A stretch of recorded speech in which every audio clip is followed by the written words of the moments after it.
ఆకాశవాణి ప్రాంతీయ వార్తలు చదువుతున్నది కుప్ప ధనశ్రీలక్ష్మి.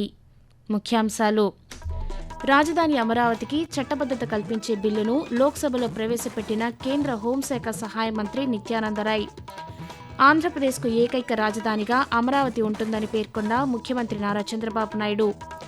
వోల్టేజ్ సమస్యలు తగ్గించేందుకు పెద్ద సంఖ్యలో ఉప విద్యుత్ కేంద్రాల నిర్మాణం చేపడుతున్నామన్న విద్యుత్ శాఖ మంత్రి గొట్టిపాటి రవికుమార్.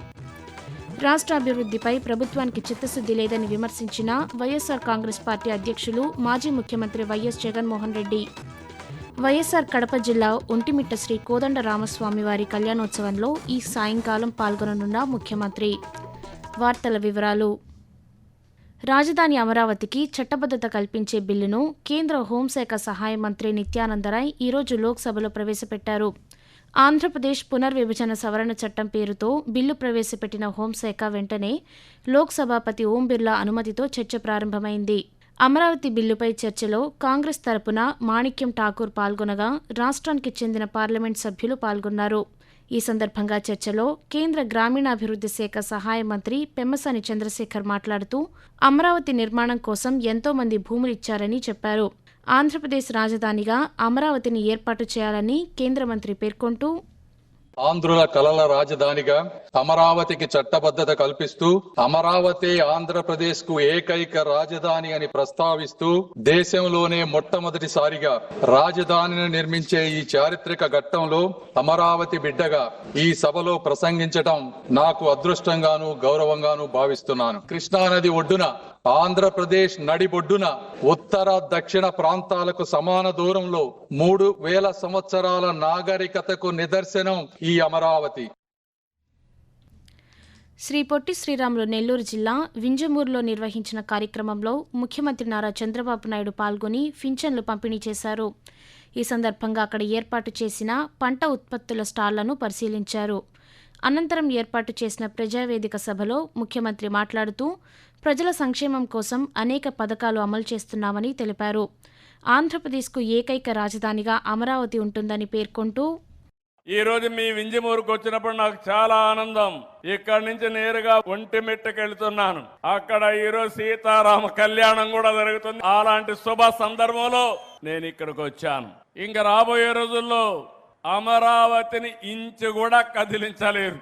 అమరావతి ప్రజా రాజధాని, ఆంధ్రప్రదేశ్ రాష్ట్రానికి ఏకైక రాజధాని అదే అమరావతి.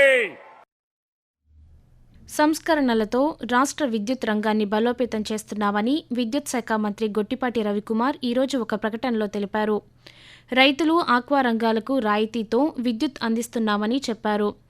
వోల్టేజ్ సమస్యలు పరిష్కరించేందుకు పెద్ద సంఖ్యలో ఉప విద్యుత్ కేంద్రాలు నిర్మాణం చేపడుతున్నామన్నారు. సౌర, పవన, బ్యాటరీ స్టోరేజ్, గ్రీన్ హైడ్రోజన్ విధానాలతో విద్యుత్ ఉత్పత్తి పెంచామని తెలిపారు. బయట నుంచి విద్యుత్ కొనుగోలు తగ్గించి రికార్డు స్థాయిలో విద్యుత్ ఉత్పత్తి పెంచామని మంత్రి రవికుమార్ తెలిపారు. రాష్ట్రంలో చేనేత కార్మికుల సంక్షేమానికి ఉచిత విద్యుత్ పథకాన్ని అమలు చేస్తున్నామని గృహ నిర్మాణ శాఖ మంత్రి కొలుసు పార్థసారథి తెలిపారు. ఏలూరు జిల్లా నూజివీడులోని గొడుగువారిగూడెం గ్రామంలో లబ్ధిదారులకు పింఛన్ నగదును మంత్రి ఈరోజు పంపిణీ చేశారు. అనంతరం మంత్రి మాట్లాడుతూ ఉచిత విద్యుత్ పథకం కింద చేనేత మగ్గాలకు నెలకు 200 యూనిట్లు, మరమగ్గాలకు 500 యూనిట్ల వరకు ఉచిత విద్యుత్ అందిస్తున్నామని తెలిపారు. నేతన్నల సంక్షేమం కోసం ప్రభుత్వం మరో కార్యక్రమాన్ని ప్రారంభిస్తా ఉంది. నేతన్నలకి హ్యాండ్లూమ్స్ కి అయితే 200 యూనిట్లు, పవర్ లూమ్స్ కి అయితే 500 యూనిట్లు విద్యుత్ ఫ్రీగా ఇచ్చే కార్యక్రమాన్ని ఈ రోజు నుంచి ముఖ్యమంత్రి గారి చేతుల మీద ప్రారంభిస్తా ఉంది. మరి ఈ ఫ్రీ విద్యుత్ ద్వారా 1,04,000 కుటుంబాలు లబ్ధి పొందుతారని చెప్పేసి నేను తెలియజేస్తా ఉన్నాను. నేతన్న భరోసా కార్యక్రమం కింద 25,000 రూపాయలు ఇచ్చే కార్యక్రమం కూడా త్వరలో ప్రారంభించబోతున్నామని చెప్పేసి నేను ఈ సందర్భంగా మనవి చేస్తాను. కేంద్ర ప్రభుత్వ టీబీ ముక్త్ భారత్ అభియాన్ కార్యక్రమంలో భాగంగా రాష్ట్రంలోని అన్ని గ్రామాల్లో క్షయ నిర్ధారణ పరీక్షలు నిర్వహిస్తున్నామని వైద్య ఆరోగ్య శాఖ మంత్రి వై సత్యకుమార్ యాదవ్ తెలిపారు. ఈ మేరకు సామాజిక మాధ్యమం ఎక్స్ వేదికగా ఆయన ఈరోజు స్పందిస్తూ క్షయవ్యాధి నివారణలో ప్రతి అడుగు ముఖ్యమైనదేనని అన్నారు. సంపూర్ణ చికిత్స విధానాలను పాటించటం, రద్దీ ప్రదేశాలకు దూరంగా ఉండటం వంటి జాగ్రత్తలు రోగితో సమాజాన్ని రక్షించే బాధ్యతలని పేర్కొన్నారు. టీవీ ముక్త్ భారత్ అభియాన్ 2వ దశ అమలు 100 రోజులు కొనసాగుతుందని తెలిపారు. ముందస్తు గుర్తింపు, క్రమబద్ధమైన చికిత్స, విస్తృత అవగాహనతో క్షయరహిత భారతదేశాన్ని సాధించవచ్చని మంత్రి పేర్కొన్నారు. ఆకాశవాణి ప్రాంతీయ వార్తలు వింటున్నారు. రాష్ట్రంలో ఇంధన భద్రత కల్పించేందుకు రాష్ట్ర ప్రభుత్వం ముందస్తు చర్యలు చేపడుతోందని చేనేత, జౌళి శాఖ మంత్రి ఎస్ సవిత తెలిపారు.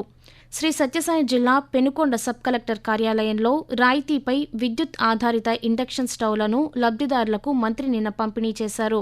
ఈ సందర్భంగా ఆమె మాట్లాడుతూ ఇండక్షన్ స్టవ్ల ద్వారా గ్యాస్ అవసరం లేకుండా వంట చేసుకోవచ్చని తెలిపారు. దీనివల్ల గ్యాస్ ఆదా కావడంతో పాటు ప్రజలకు ఆర్థిక భారం తగ్గుతుందని పేర్కొన్నారు. 4,700 రూపాయల ఇండక్షన్ స్టవ్ను రాయితీతో 2,400 రూపాయలకు అందజేస్తున్నామని మంత్రి వివరించారు. అనంతరం పెనుకొండ పరిధిలోని పంచాయతీలకు వ్యర్థాలను సేకరించే స్వచ్ఛ రథాలను మంత్రి ప్రారంభించారు. రాష్ట్ర అభివృద్ధిపై ప్రభుత్వానికి చిత్తశుద్ధి లేదని వైఎస్ఆర్ కాంగ్రెస్ పార్టీ అధ్యక్షులు, మాజీ ముఖ్యమంత్రి వైఎస్ జగన్మోహన్ రెడ్డి అన్నారు. గుంటూరు జిల్లా తాడేపల్లిలోని పార్టీ కేంద్ర కార్యాలయంలో నిర్వహించిన పాత్రికేయుల సమావేశంలో ఆయన ఈరోజు మాట్లాడుతూ రాజధాని అనేది రాష్ట్రాల పరిధిలోని అంశమని అన్నారు.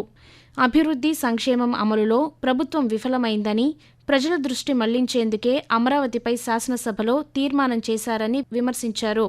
అమరావతి మౌలిక వసతుల కల్పనకే కోట్లాది రూపాయలు ఖర్చవుతాయని జగన్మోహన్ రెడ్డి పేర్కొంటూ రాజ్యాంగంలో ఎక్కడ రాష్ట్రాలకు సంబంధించి రాజధానులు అనే పదం ఎక్కడా లేదు.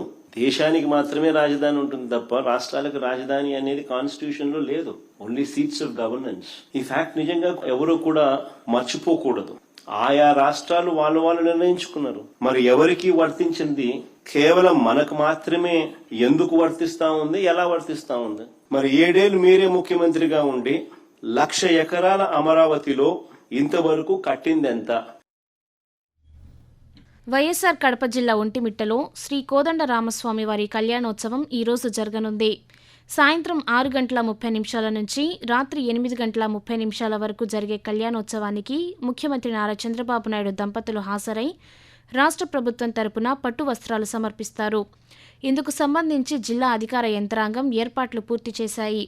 కళ్యాణోత్సవానికి వచ్చే భక్తుల కోసం ప్రధాన కళ్యాణ వేదికకు ఎదురుగా 120 గ్యాలరీలు ఏర్పాటు చేశారు. 2,500 మంది పోలీసులతో భద్రతా ఏర్పాట్లు చేసినట్లు కలెక్టర్ చెరుకూరి శ్రీధర్ తెలిపారు. హైదరాబాద్ వైపు నుంచి తిరుపతికి వెళ్లే వాహనాలను, కడప నుంచి రాయచోటి మీదుగా తిరుపతి నుంచి హైదరాబాద్ వెళ్లే వాహనాలను పీలేరు, రాయచోటి, కడప మీదుగా మళ్లించినట్లు ఎస్పీ నచికేత విశ్వనాథ్ తెలిపారు. పర్యాటక శాఖ మంత్రి కందుల దుర్గేష్ రేపు ఢిల్లీలో పర్యటించనున్నారు. ఇందులో భాగంగా కేంద్ర పర్యాటక, సాంస్కృతిక మంత్రి గజేంద్ర సింగ్ షెకావత్తో సమావేశం కానున్నారు. ఈ సందర్భంగా రాష్ట్రంలోని పర్యాటక, సాంస్కృతిక ప్రాజెక్టులపై చర్చించనున్నారు. 430 కోట్ల రూపాయల విలువైన కేంద్ర పర్యాటక ప్రాజెక్టుల పురోగతిపై కేంద్ర మంత్రికి వివరించనున్నారు. అలాగే రాష్ట్రానికి మరో 9 కొత్త పర్యాటక ప్రాజెక్టుల ప్రతిపాదనలు, స్వదేశ్ దర్శన్ 2.0, ప్రసాద్, సాస్కీ పథకాల కింద పర్యాటక కేంద్రాల అభివృద్ధి, ఆధ్యాత్మిక పర్యాటక సర్క్యూట్ల బలోపేతంపై నివేదికలను కేంద్ర మంత్రికి దుర్గేష్ అందజేయనున్నారు. ప్రాంతీయ వార్తలు ముగించే ముందు ముఖ్యాంశాలు మరొకసారి. రాజధాని అమరావతికి చట్టబద్ధత కల్పించే బిల్లును లోక్సభలో ప్రవేశపెట్టిన కేంద్ర హోంశాఖ సహాయ మంత్రి నిత్యానందరాయ్. ఆంధ్రప్రదేశ్కు ఏకైక రాజధానిగా అమరావతి ఉంటుందని పేర్కొన్న ముఖ్యమంత్రి నారా చంద్రబాబు నాయుడు. వోల్టేజ్ సమస్యలు తగ్గించేందుకు పెద్ద సంఖ్యలో ఉప విద్యుత్ కేంద్రాల నిర్మాణం చేపడుతున్నామన్న విద్యుత్ శాఖ మంత్రి గొట్టిపాటి రవికుమార్. రాష్ట్ర అభివృద్ధిపై ప్రభుత్వానికి చిత్తశుద్ధి లేదని విమర్శించిన వైఎస్ఆర్ కాంగ్రెస్ పార్టీ అధ్యక్షులు, మాజీ ముఖ్యమంత్రి వైఎస్ జగన్మోహన్ రెడ్డి. వైఎస్ఆర్ కడప జిల్లా ఒంటిమిట్ట శ్రీ కోదండ రామస్వామి వారి కళ్యాణోత్సవంలో ఈ సాయంకాలం పాల్గొననున్న ముఖ్యమంత్రి. ఆకాశవాణి ప్రాంతీయ వార్తలు ఇంతటితో సమాప్తం. తిరిగి సాయంత్రం 6:10 విశాఖపట్నం కేంద్రం నుంచి ప్రాంతీయ వార్తలు వింటారు.